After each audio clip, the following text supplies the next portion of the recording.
I see the CBD pills are like these clear pills with liquid inside. I pop one, I'm like, all right, that was a lot of CBD, whatever. I go to bed at like midnight, gotta be up at like 8. I wake up at 12:40, I'm tripping my cojones off. My God. I took pure, what do you call it, THC.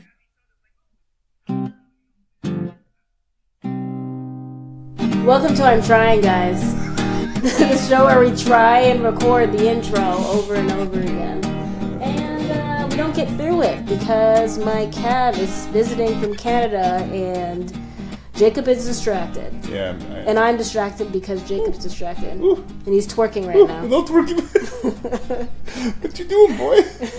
He takes after his mommy. You're Jhanelle Dennis. I'm Jacob Derwin. Welcome to episode 15. We're really glad you're here.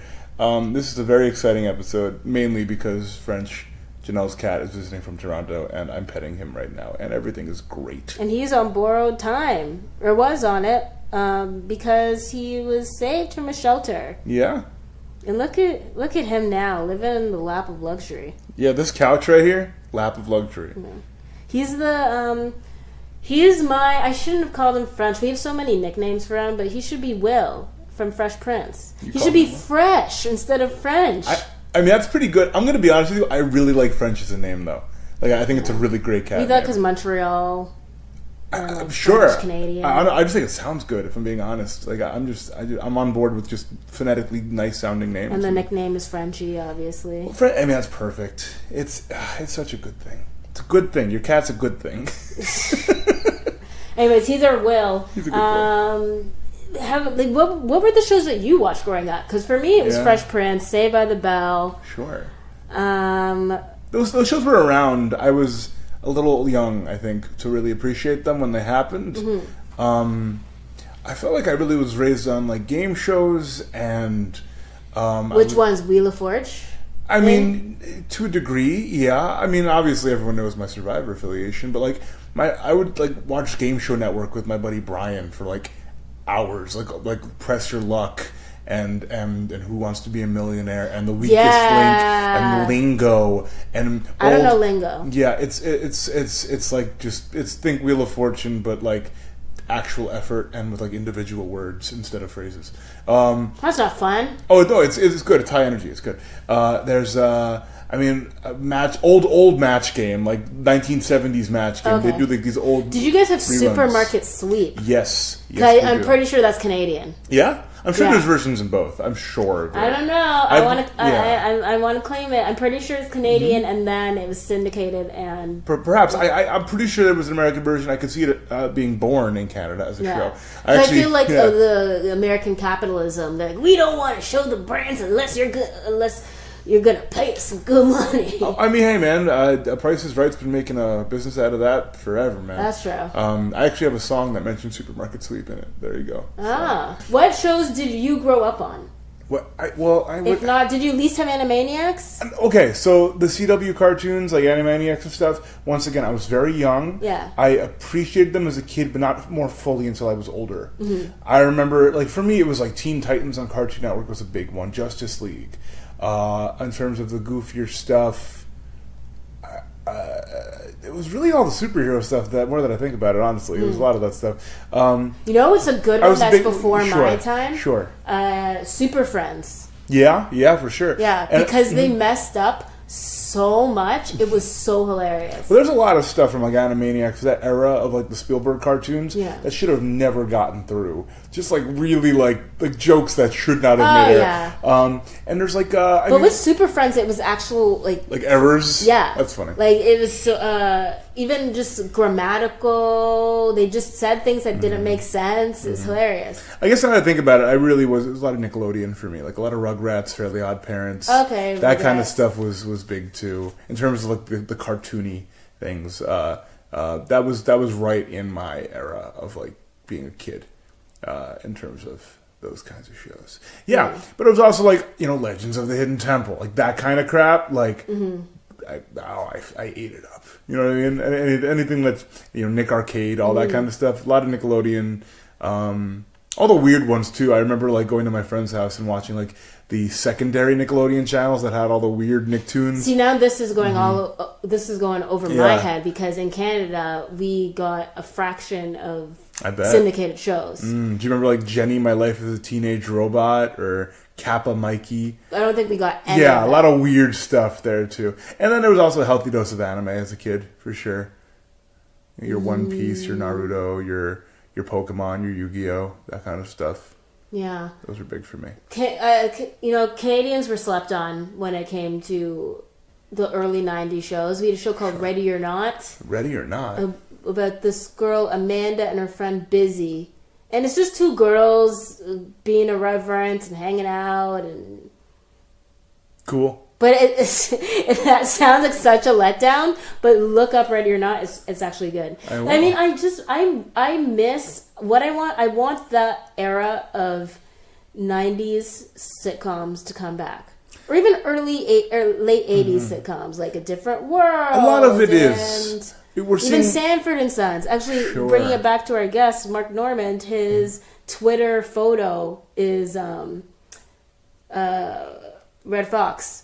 Oh, okay. From Sanford and Sons. I think we're seeing... Fish Eye, fool. I think we're seeing a comeback. I think we're seeing things with like...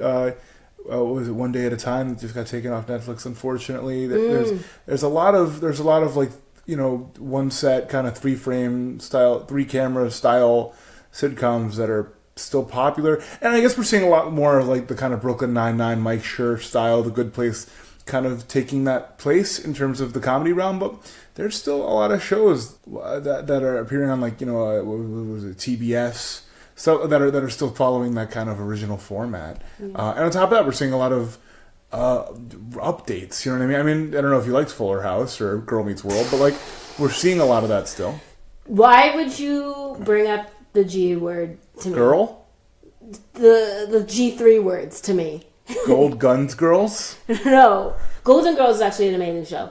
But Girl Meets World was, oh my god, I don't even want to remember it. Because as anyone that has listened to previous podcasts, you'll know, or anyone that has been around within you, earshot of me knows that I'm a huge fan of Boy Meets World. Yes. And Girl Meets World just, they poo-pooed the bed on that one. Oh no, I'm sorry you feel that way. It was horrible. Anyways, we should talk more about our guests. Yeah. Well, I was gonna ask if you've had if you were to write a show. Oh, for me? Yeah. I've written. What type of show would it be? I enjoyed listening to your conversation with Mark when I was going through the editing process, and one of the things he mentions is that he's pitched a lot of game shows. He said he's pitched 10 shows now to major networks, and to me, the concept of pitching a game show is so funny. Because I love game shows so dearly. I have a weird, almost historic knowledge of them, and certain ones in particular, but just in general. Like I'm a big, as I said before, I'm kind of raised on them, and I could totally see myself inventing the next big game show and that becoming my livelihood. Oh my god! And also in theme with the guest today. We have a live nap chat happening. Oh my god, this is insane. Okay, I'm trying to stay quiet. Hey listeners, he's out. Yeah, man. Oh man. He nap chatted on us. Literally, this is in the episode. This is perfect. There's a whole section in the episode about this. Yeah, when you get further in the episode, or if you're a fan of Mark, you know what we're talking about. Yeah, man. Anyways, we should get to it because we've been talking for a minute. Yeah. So enjoy Jhanelle's first ever solo interview on I'm Trying. I'm excited about it. Yeah. And because it was Mother's Day. You were with your mommy. Yeah, I was home with the parents and the fam and the grandma. And me and Mark and I were motherless that day. Now his lives in New Orleans. And yours is here now. Yours is visiting now. Mine's here now, but she was in Canada where she lives. But this episode is with Mark Normand, comedian extraordinaire, and it was a really fun episode. Mark's a friend of mine who, he's a quirky, weird guy that, you know, when you know him, you gotta love him. What's his main thing he's promoting? He does a podcast with With Joe List, He has correct? a podcast with Joe List called Tuesdays with Stories. And he has a couple albums, or he has a Comedy Central special, an album called Don't Be Yourself. Mm-hmm. And he's been on a bunch of late nights. I think he's done 7 or something at this point. Wow. So you can, if you search him up on Fallon or Conan or any of the late nights, you can pretty much find him. Yeah, He's all over the place. Support the incredibly talented Mark Normand. Yeah, also in terms of I'm Trying, he tries really hard in that he's known for, in New York City, being one of the people who gets in the most sets per night. Yeah, he does, per night. Just like he has like 5 working. to 6 shows every night. Wow. So not only is he, a talented guy, but he's earned it. He's been working hard at it. Yeah. You'll hear that in the episode too. He talks about his beginnings and having rough times at open mics, and so he's clearly come a long way. Yeah. Yeah. All right, well, please enjoy the episode with Mark Normand, and we'll see you at the end. All right. Yeah. Goodbye. So, open micer for years, bombing. I bombed in New York for like 2-3 years straight, just trying to figure out comedy and all that. And 2 years straight for real, though? Oh yeah. I mean, I was nothing. I came here with like 5 minutes that would kill in New Orleans, and then no one cared. So I had to rewrite my whole act, and I was kind of hacky. I was sounding like Seinfeld because that's all I knew. And I'd tell you about the time. One time I walked on stage, and I was probably there like a year, and so people kind of knew me. And this kid goes, "Bah, bah, bah, bah, bah, bah," and it crushed me. I mean, I felt like an inch tall. I wanted to kill this kid, and I just went off on him, and everybody hated that kid. Was it because you already knew the comparison in your head and you were trying to depart from that? Yes. And then, that's the worst. He hit a nerve. He was completely right, and that's why it hurt so bad, because he wasn't wrong. Yeah. And boy, that crushed me. So like we like kind of hated each other. We went at it. So after that, I was like, I gotta. He was a comic. Oh yeah, I was at an open mic. I mean, that's all I was doing was open mics. So the reason I got out of the bombing is at one open mic, I got heckled by this guy, and I just went off on him. And I was killing, because for the first time I was kind of like out of this shell of like, this is what a comic should sound like. What's the deal with this? How can we say that? And so I finally got why don't we have bulletproof sleeves? Right, everybody? We got the vest. I was doing jokes like that, literally. And I mean, that would be a good tweet now. That's not a bad tweet. I'll do it. We'll test it, and we'll see. Right. It won't get any likes because it's me. Well, maybe I'll tweet it. Yeah. But yeah, so I came out of my shell, and that was a big moment for me. But so many failures. Jeez, college was a failure. Where did you go? Ellis. I went to UNO, failed out. Then I went to Baton Rouge Community College to get my grades back up. Failed out of there. Do you know where your GPA was around? Oh, it was bad. It was below 2. Oh, sure. Wow. Yeah. Because we've had someone on that had a 1.5. And then someone else that had a 0.6. Wow. But he was in engineering. Oh, I'm guessing you weren't. No, I was in whatever, communications or whatever was easiest, phys ed, who knows. But, yeah, I got a gig warming up for the VMAs. Radio City Music Hall, great money. Put on a suit, come out there, we'll pick you up in a black car, we'll drive you out to Radio City. Just got to do 10 minutes in front of everybody, like before the show starts, just to get them going. I was like, great. Yeah. So this is as the celebrities are being seated and going to their separate green rooms or whatever and all that. Exactly. Like they're bringing the audience in, they're tuning the instruments behind you, the whole thing. And I was like, this is gonna be exciting. So I get there. You get there like way too early. I'm in the green room holding area with like BB Rexa or whatever her name is. Yeah. I don't know anybody in there. It's like, what's that? Those cute guy, Direction 41 or whatever is it? What is it? Those guys. One Direction. One Direction. Yeah. Yes, yeah. They were in there. I don't know who anybody is. What about Ariana Grande? I would have seen, if I would have known her, but I think she's like too big. We were in like a holding pen kind of thing with like a bunch of hot 20-year-olds. Yeah. And I felt like I was wearing a suit. I felt like an accountant. I was like, I'm the oldest guy here. I'm a dork. And so eventually they finally call me. And, the show starts at 8. It's like 7:30, 7:40, 7:45. I'm like, maybe they forgot. I'm starting to get real nervous. And this fat guy in overalls and a headset goes, Norman! I go, hello, here? And he goes, yeah, come here, we're late. And I was like, and he pulls me through this crowd. And I'm like sifting through people, and there's all these people like changing and putting on makeup and puppets and all this stuff. And finally we get out there, and we're at the wings of the stage, a big curtain, the whole thing. And he's like, all right, so you got the list of performers, because you're going to introduce everybody. And all. I'm like, no, what are you talking about? And I'm holding notes, like jokes, like my act. And he's like, you don't have a list? I'm like, no one told me anything. He's like, they didn't prep you? I was like, no. And he's like, oh, boy. All right. And he gave me one of those, like, oof, you're a goner. So I was like, I was just told to do 10 minutes. He's like, all right, do 10 minutes. And I was like, do you light me? He's like, what do you mean light you? I'm like, well, how do I know when I'm done? He's like, we'll come get you. I'm like, what do you mean come get me? He's like, we'll like come. Like a cane and they pull you out. We'll come out there and pull you off. That's it, like, folks. Jesus. Yeah, it's like the Sandman at the Apollo. They just sweep me off. So I was like, oh, God. So I go out there. Everybody's seating. They're talking. They're selfieing. Everybody's gorgeous. Everybody's hip and mohawks and cool suits. Snapchat filters. A lot of tattoos and piercings and high shoes and wacky dresses and blue suits and all this stuff, So I'm like, oh, here's my opener. Blah, blah, blah. Uber. Silence. All right, how about that? And, they're all just like, who is this? What is he doing? I'm holding a cordless mic just screaming at 5,000 people. 3 tiers of balconies, just like, what is this? Were they listening at all? Like, was it a little bit quieter? They would look and be like, who's that? Oh, this doesn't matter. And then they go back to their conversation. And so I don't blame them. I would have not cared either. They had no idea what I was doing. I think for a second they were like, oh, is this guy saying something important? Oh, these are dumb jokes? All right, screw it.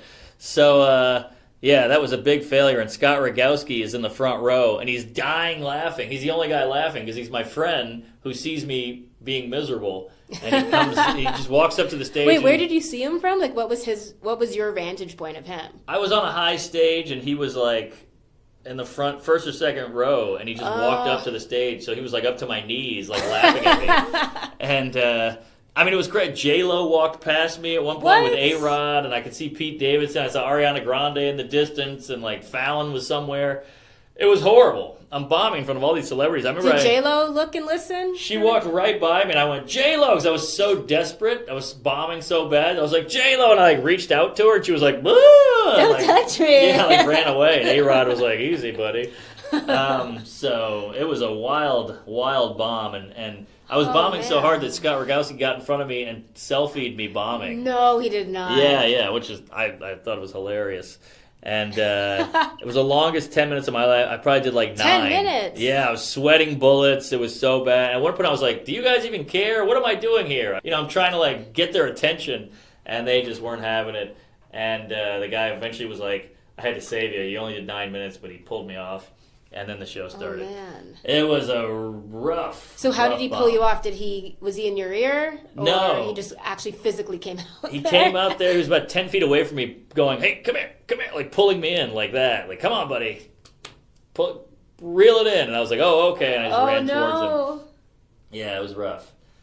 Boy, I had a good failure. And then did you stay for the whole show? No, I got the hell out of there. Yeah. I did like 5 minutes backstage of like regrouping, like holy hell. But yeah, I got the hell out of there, and it was like a sad night because I blocked off the whole night. Like, we're gonna get drinks and we're gonna hang out, and yeah, it's a huge thing. I just went home and like got on my underwear and hugged a pillow. So I just pitched a show to a bunch of networks. And they all passed. No! Yeah, pitching a show is such a nightmare because you have to come up with the idea, you have to write the show, then you send it to your agent, they go, this is something. So then they hook you up with a real writer guy or writer lady who's done it before. Yeah. It's called a showrunner. And so then they write it with you. So now you're writing a show again with someone else. Then you send that into your agent. They're like, we like this, we don't like that, maybe change that. So now you have to tweak. Then you got the whole thing down. It's called a one sheet or a treatment, where you have a breakdown of all the characters, the plots, potential episodes, the format of the show, the whole thing. Takes forever. Then you pitch. You do practice pitches. So you pitch on the phone via Skype. I'm pitching to LA. I'm pitching to my manager, my agent, just to like get good at pitching. Then you practice pitch with the writer over the phone. The whole thing takes months. Then, I'm not going to say who, but a production company bought it. They're like, we like this idea. So I had to pitch it to them. Yeah. So they bought the idea. So they said, all right, we're a production company. We'll make it, but we got to sell it to a network. That's like NBC, Comedy Central. TBS, you name it. So now we have some backing. And this is the furthest I've ever gotten. I pitched 9 shows. Furthest I've ever gotten. Wow, so on the 10th, hopefully. there was some hope. There was a lot of hope, and I've never had a backer before, and it's a production we've all heard of, so it was very exciting. And I was like, man, I might actually sell this thing. So we pitched to HBO, Comedy Central, Showtime, FX, TBS. It was 7 of them. I can't remember all of them now. Hulu and something else. They all like, we like this idea. We want to hear this pitch. I'm like, oh my God, people are interested. Yeah. This might be pretty good. So buckle up, sister, because it's about to get kooky. So Oh, God. I fly out to LA. They fly you out. The production company pays for your flight. They put you in first class. They put you in a nice hotel. Pretty amazing. I'm like, oh my God, this is great. I'm going to LA on somebody else's dime. I'm going to pitch the hell out of this show. I'm looking at this hotel. It's beautiful. I can't believe it. So we have 3 pitches one day, and then the next day we have 3 pitches. So they start at like 9 in the morning, and I get a good night's sleep, beautiful hotel. You eat the breakfast there. I wake up at like 7. I do like some stretches. I go out, kill the first pitch. I'm just in the room zinging. I'm zanging. I'm left and right, up and down, black as night. And what does the room look like in this pitch? Like how many people? They differ, but each one, usually you go to their offices, like the HBO office, and you're in the conference room. Yeah. So it's a long table with like 3 execs or 3 producers or whatever, and there's water, and you just got to sit at one end of the table and just kill it. You're the show, you know. So they're loving it. They're loving it. I remember I was on, like the production company guy, he comes with you to every pitch, you know, and he's like patting me on the back like, oh man, you sold that one, well done, good job, let's do it again. And we go do another one. Boom, bing, bam, I'm zinging, I'm killing. Go out to lunch, we're all like, we're going to sell this thing, we're clinking glasses, great time, we're in LA, the sun is shining, 5-star hotel, killing it. So next pitch, kill it. Each one is better than the other. I'm like, man, I am on fire. This is such a great idea. You know when you're pitching an idea and you're like, this is pretty good. Yeah. Like, I would buy this. So, just a great night. And that night I had a couple of shows at the Comedy Store, which is like the hot comedy club in L.A. And I do the Joe Rogan show, so it's like sold out. It's the main room. And if you do the Joe Rogan show, there's like free food, free booze. He's such a millionaire that he just like hooks it up. Yeah. So we're backstage. I'm hanging out with all these great comics and millionaires and all these celebrities, and they give you a big bag, like a to-go thank you. What do you call those? Like a goodie bag, like a swag bag. Whoa. Yeah, like thanks for doing the show. Here you go. Did it have like vitamins and supplements? It had everything. Like bulletproof coffee. So do you listen? No, but okay. Actually no. I would listen to like a few episodes with people that I know that I want to listen to. That's how I do it. It depends on the guest. Yeah. So I look in the bag and it's like a lot of weed, like pre-rolled joints, edible pills. Oh yeah, because this is LA. It's LA. It's Rogan. He's a pothead MMA guy. That night I'm at the hotel. I'm like, well, I got 3 more pitches tomorrow. Today was so good. I'm going to take some CBD and sleep like a baby because I keep hearing about this. So I'm like, all right, here we go. I see the CBD pills are like these clear pills with liquid inside. I pop one. I'm like, all right, that was a lot of CBD. Whatever. I go to bed at like midnight. Got to be up at like 8. I wake up at 12:40. I'm tripping my cojones off. My God. I took pure, THC. I took the wrong pill. I was on the moon. I couldn't even see. You're I felt Jerry like in the race or the episode where he didn't wake up. Oh yes, this son of a is ice cold. Yeah. I couldn't swallow. I couldn't think straight. I didn't know where I was. Didn't know who I was. I didn't know what time it was. I'm crawling. Probably didn't even think it was real. No, I was just freaking out. I was like, what is happening? What's going on? Because it took me a minute. And I was like crawling on the floor to the bathroom. And then I have to like take breaks because the room was... Oh, you were still... I was so high. I was so messed up. I was so loaded. And I was like hugging there was like a recliner in the room, and I was just hugging it, like, oh my God, I'm thinking about my childhood. You know, one thought on top of another thought on top of another thought, like, What about this? What if the world is flat? What if my mom doesn't love me? Does this guy like me? What if I never come out of this? What's going on? I haven't eaten in a while. How old am I? What's up with age? Age is weird. Time. Is time real? I don't know. Maybe. Am I going to die? Do I want to die? Exactly, yes. And I did want to die. I wanted to kill myself. It was such hell. I'm looking in the mirror, and that's what you should never do. No, never. Because then you're like, who am I? Yes. Yeah, what in is my life? skin? Yes. What is people? Who are we? Are souls real? Mark sounds weird. Yeah, is that who is Mark? Is he a entity? Is he a real human being? Are humans real? Are there aliens? I'm going nuts.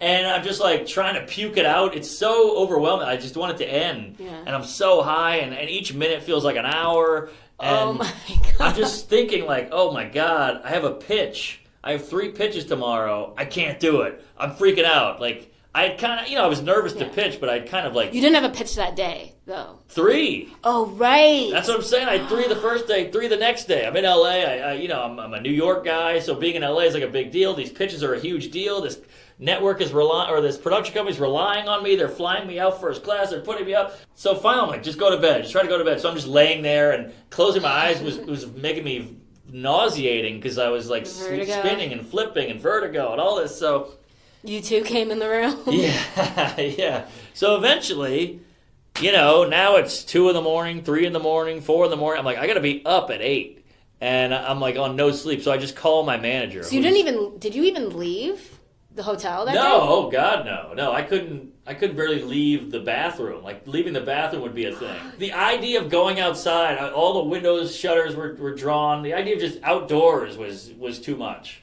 So, or even the hallway. The hotel hallway was a nightmare. So, like, I call my agent. Did room service come at all? No. Do not disturb. But again, it's only 2 a.m. at this point.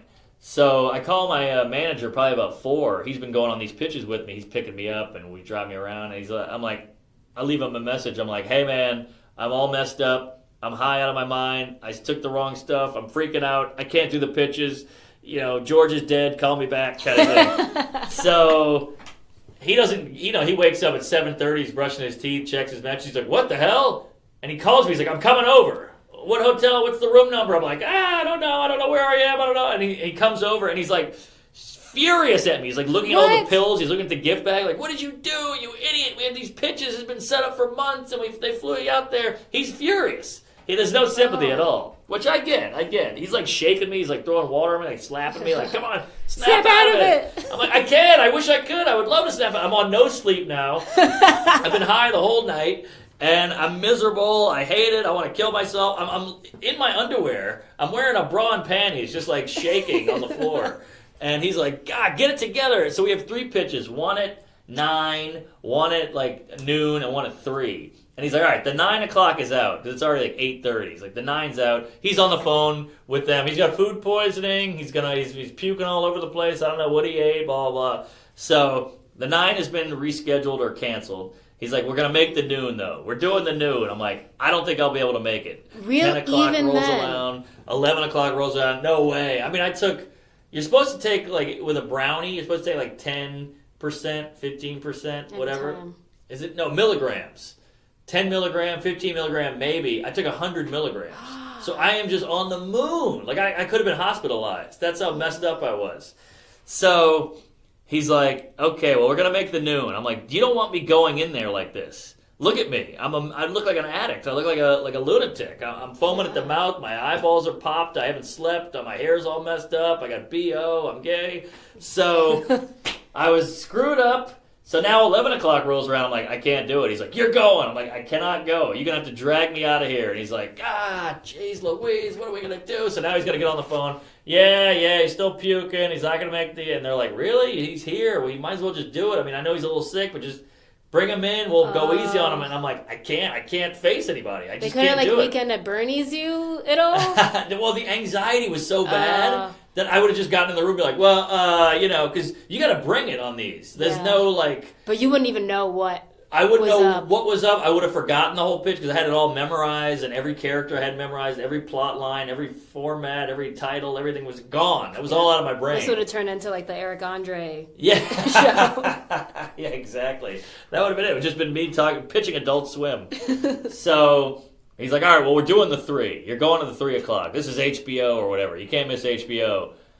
1 o'clock, 2 o'clock rolls around, 2:30. I can't do it. I can't do it. I didn't leave the hotel room until 9 that night. I had shows that night. I couldn't go. And you're a workaholic. I'm a workaholic. You don't miss anything for anything. So this really killed killed your me. Deathbed. Yeah, it killed. I was like, head and hands on the bed, just like, what am I doing? And I probably left the hotel room for the first time at about 9 p.m. Just like went outdoors and kind of like let the air hit my face kind of thing. Yeah.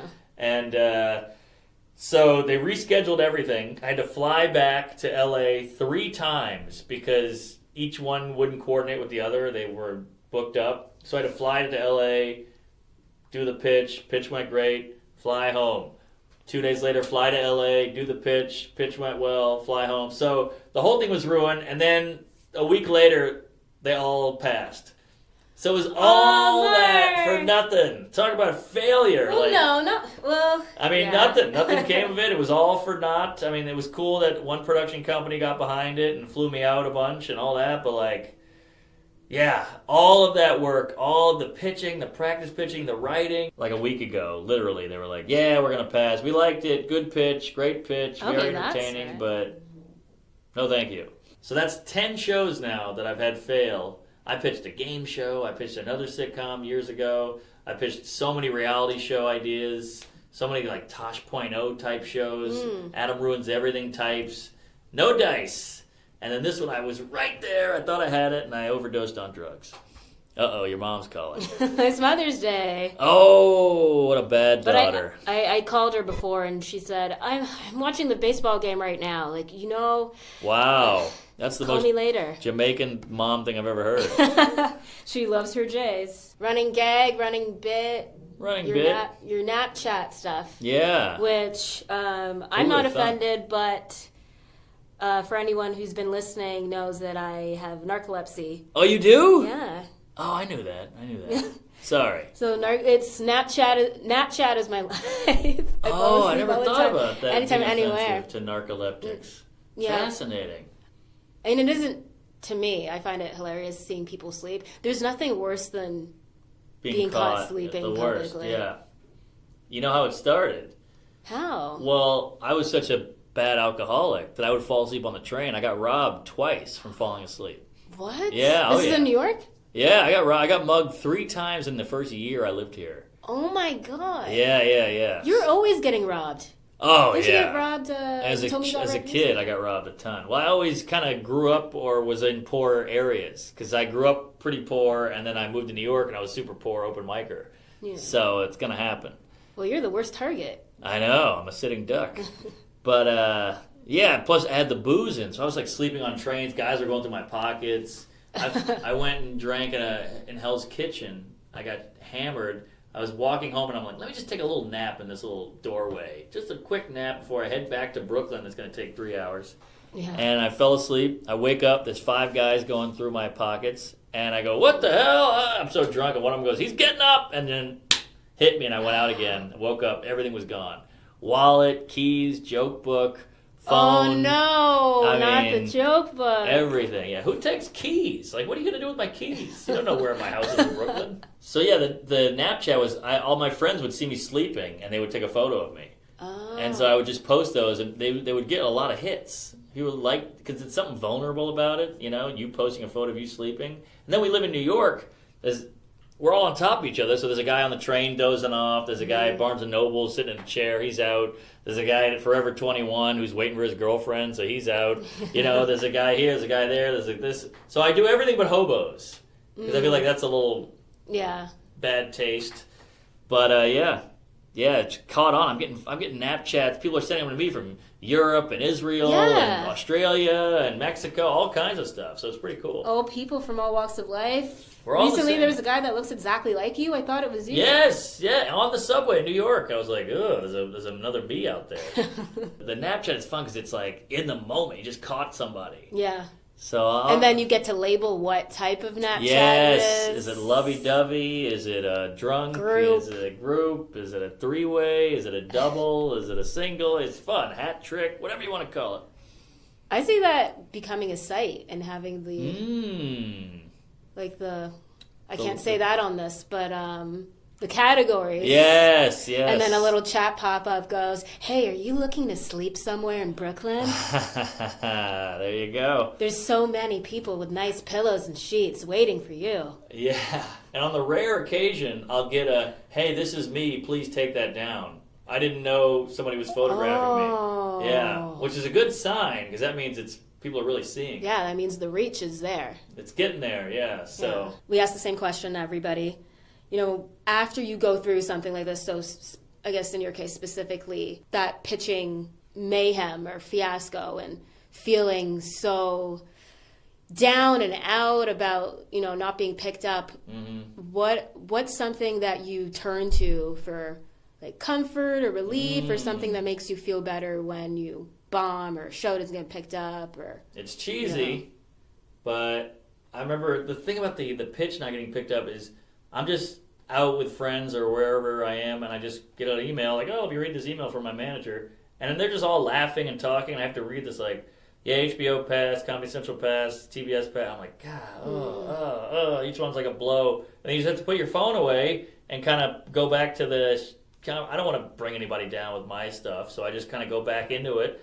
We're at dinner or whatever, and I'm just like, God, man, I'm trying to like forget about it. But to me, it's so cheesy, but like I love stand-up. I can just go back on. That's why stand-up is so good, because nobody can really tell you no, and you know you have a good act, and I know how to do it, and I've been doing it for years, and you can always just go back, and nobody can tell you. If I'm writing a joke, there's no agent behind a desk going, that joke sucks, I work at HBO, you don't get to do that joke. I'm just doing the joke. Screw you, it's my joke, it's my voice, it's my stage time. So I love stand-up, because you can just do what you want. I mean, with the movie, the film school, I sent in my final film, and they were like, this sucks, 2 thumbs down. I'm like, all right, it sucks. But the joke is great, because you just write a joke, get a laugh or don't get a laugh, and it's all on you. You know, it's just no one decides. That's why laughs are great, because hopefully they're involuntary. And, so stand-up. So it's like democratic. Yes, democratic, and it's genuine, and like who knows if that exec had a bad day, so they just want to tell you no, or maybe you say something in the pitch that bothers them, so they say no. I feel like the stand-up is the pure connection, and it's organic. Thank you, and it's a meritocracy usually. I mean, to a degree, there's some outliers, but you know, if you're good, you'll do well. If you're not good, you'll bomb, and I like that. I like that cut and dry kind of thing. So that's my thing. Is I get bummed out, I go back to stand-up. At least I have some control there. And, it's a room full of people who are waiting to be made laugh. How great is that? Yeah. And I have weird thoughts, and you get to put those weird thoughts in a certain order, and it might trigger a positive response. How cool is that? Yeah. And you're probably going to have a bunch of new stuff now about this story. Yeah, about the CBD and all that, and I got some jokes on that, and the pitching, bombing, and stuff like that, so yeah. And then your friends, I guess, too, so when you do stand-up and you have other comic friends that you get to just say, oh, this happened, and they go, who cares? Yeah. Or, oh, good for you, you deserve it. Right. Well, I learned my lesson, because I was kind of getting cocky, and that production company picked it up. So I was like, this is going pretty well. I've never been this far. I'm going out to L.A. HBO is, checking it out. And then I got the 5-star hotel, And then everybody's like, so, it's been a week. How's that pitch going? And I got like, I didn't get any of them. And they're like, oh, yeah, that sucks. So I'm never telling anybody again. Yeah. Because then if you don't get it, no one asks you about it. That's true. So that was my lesson there. You're learning lessons. And read a CBD bottle. Yeah, or THC in your case. Yeah. Yeah. Because the thing was, I had like 8 bottles. They give you a ton of stuff in that bag. And one will be like 50% CBD, 50% THC. One will be like 100% THC, no CBD. One is all CBD, no THC, and no HIV, and HPV, and OCD and ADD, VCR and FBI and all that. So I just got mixed up by reading so many. It's like dark in the hotel room. It's midnight, and I just said, "Oh, this one says 100%," but it was 100% THC. So I screwed myself. So that was another lesson. But don't do drugs. Yeah, and if Joe Rogan gives you something, you want to take it. Yeah. Yeah. Except for a Be fanny wary. pack. That I wouldn't do. He wears one of those. Alright, so you can follow Mark on Instagram at Mark Normand and on Twitter at Mark Norm. You can also listen to his podcast, Tuesdays with Stories, and check out his website, marknormandcomedy.com, for upcoming show dates. And if you enjoyed the show, please leave us a review on iTunes. It helps word about the show spread like a pitch. And of course, make sure you're subscribed to I wish it could have been better. And of course, make sure you're subscribed to easily download new episodes.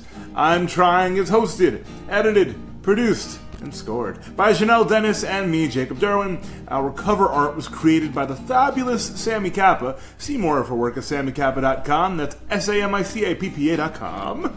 You can follow the show on Twitter and Instagram at ImTryingShow, and if you want, you can follow us individually at Jhanelle Dennis and Jacob Derwin. If you've screwed up or embarrassed yourself and are looking for help, Or pity. reach out to us on Twitter or email at ImTryingShow@gmail.com, and our team of crisis experts Us. will be more than happy to assist you. Reasonably happy. Thank you so much for listening, and in the words of Eagles, Living it up in the Hotel California. Such a lovely place. Such a lovely place. Such a lovely face.